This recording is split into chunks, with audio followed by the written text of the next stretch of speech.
How did Christmas begin? Who is the inspiration behind the jolly old man we know as Santa Claus? Why do we celebrate Christmas as a whole? In this video, we're about to unwrap the answers to these questions for you. Christmas is traditionally celebrated around December 25th as part of pagan winter solstice celebrations. In various cultures, the winter solstice marked the shortest day and the beginning of longer daylight hours, symbolizing the rebirth of the sun. Although Christmas has a strong Christian foundation, it also integrates elements of pagan, Roman, and other traditions. Ancient festivals like the Roman Saturnalia and the Germanic Yule celebrated this astronomical event with feasting, gift-giving, and decorations, all of which were later integrated into Christmas. The earliest Christians did not celebrate the birth of Jesus in the same way that they observed other events in his life, such as his crucifixion and resurrection. Their focus was primarily on the spiritual significance of his life and teachings. While the Bible does not specify the date of Jesus' birth, it does contain the Jesus' birth story, found in the Gospels of Matthew and Luke. This story became a central part of the Christmas celebration, with the depiction of Jesus' birth in Bethlehem to the Virgin Mary, the visit of the three wise men, and the presence of shepherds. In the Gospel of Luke, it is pointed out that Joseph and Mary, who were engaged to be married, traveled from Nazareth to Bethlehem. The purpose of this journey was to register for a census imposed by the Roman authorities, specifically by Caesar Augustus. This is often why the birth of Jesus is associated with Bethlehem. In Bethlehem, Mary gave birth to Jesus in a cave that served as a stable, because there was no room for them in the public house. In the Gospel of Matthew, the story of the wise men is introduced. They follow a star to Bethlehem in search of the child who was born, the King of the Jews. King Herod, who ruled the region, becomes troubled by the news of a new king and orders the massacre of all the boys under 2 years old in Bethlehem, known as the Massacre of the Innocents. Joseph receives a warning in a dream regarding Herod's plan, and the Holy Family escapes to Egypt for safety. After Herod's death, they returned and settled in Nazareth. These narratives played a significant role in the development of Christmas traditions. Over time, Christian ceremonial practices began to incorporate the celebration of Christ's birth into the church calendar. Christmas in the High Middle Ages was marked by extravagant banquets, such as the one hosted by King Richard II of England in 1377. These banquets featured large quantities of food, including a Christmas boar. The practice of singing songs or hymns during the Christmas season has medieval origins. In the Middle Ages, groups of performers called wassailers would go from house to house, singing and offering good wishes to the occupants. The term wassail originally referred to a spiced drink, often alcoholic, that was shared during these visits. During the medieval and Renaissance periods, choral singing of Christmas carols by church choirs and community groups became more common. Carols were often sung in church services and in public spaces as part of holiday celebrations. Nonetheless, caroling was criticized for its unruly nature. The tradition of caroling gained popularity in England during the Victorian era in the 19th century.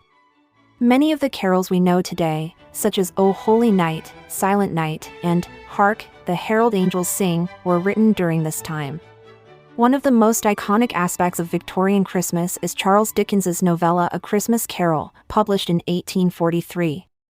A Christmas Carol is ultimately a story of redemption. The story is set in Victorian England. It tells the tale of Ebenezer Scrooge, a cold-hearted and greedy figure. His transformation into a warm and compassionate man highlights the potential for change and personal growth.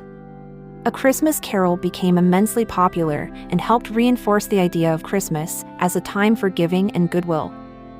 During the Middle Ages, especially in England, the period around Christmas was marked by a temporary suspension of normal societal rules. Misrule was a significant aspect of Christmas festivities, which included activities like drunkenness, promiscuity, and gambling. The spirit of misrule was seen as a way to break from the rigidity of daily life, social norms, and hierarchies.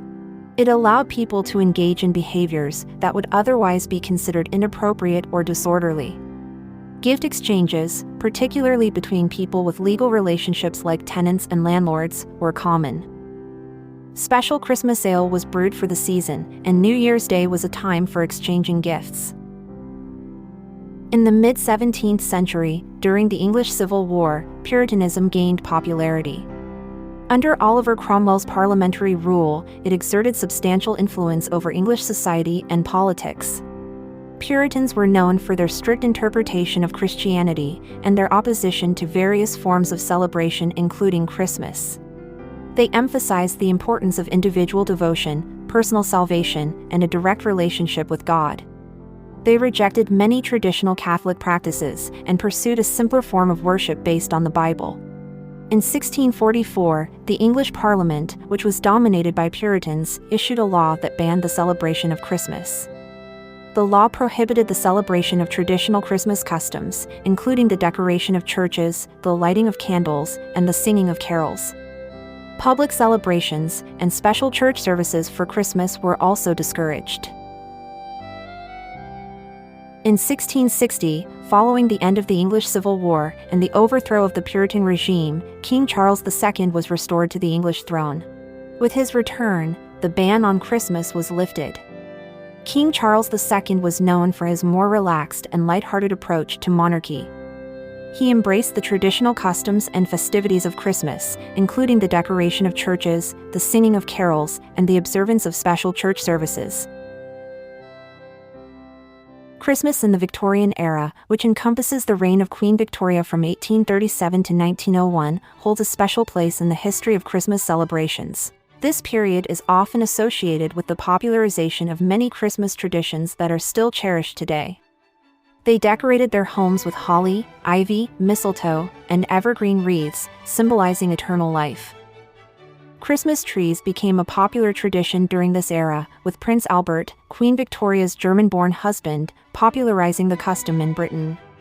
In addition, Prince Albert is often credited with popularizing the custom of serving roast turkey at Christmas in Britain. In 1840, he introduced the idea of having a decorated Christmas tree, and this tradition, along with other German Christmas customs, influenced the way Christmas was celebrated in the United Kingdom.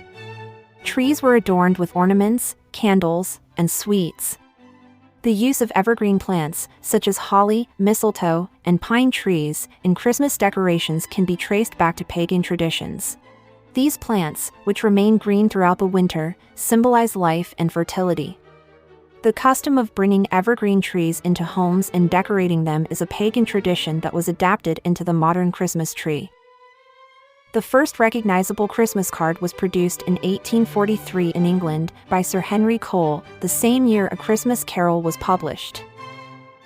The card featured an illustration by John Horsley and contained the familiar phrase, "A Merry Christmas and a Happy New Year to you." This marked the beginning of the commercial Christmas card industry.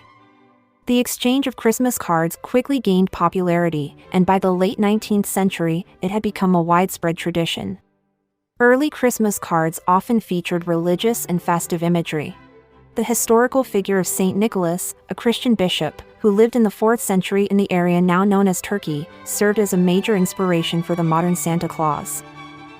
Saint Nicholas, or Nicholas of Myra, was a Christian bishop who lived in the 4th century in the area now known as Turkey. He is a historical figure and a Christian saint, with a feast day, celebrated on December 6th. He is venerated in Christianity for his acts of charity and kindness, particularly toward children and those in need. He is known for giving gifts and helping the poor. The veneration of Saint Nicholas, particularly in Europe, contributed to various Christmas traditions, such as the tradition of gift-giving on his feast day, known as Saint Nicholas Day. In the 19th century, the American poet Clement Clarke Moore and the illustrator Thomas Nast played a significant role in popularizing the image of Santa Claus. Moore's 1823 poem A Visit from St. Nicholas, commonly known as The Night Before Christmas, describes Santa Claus as a plump, jolly man who arrives in a sleigh pulled by reindeer. Nast's illustrations in Harper's Weekly further solidified this image.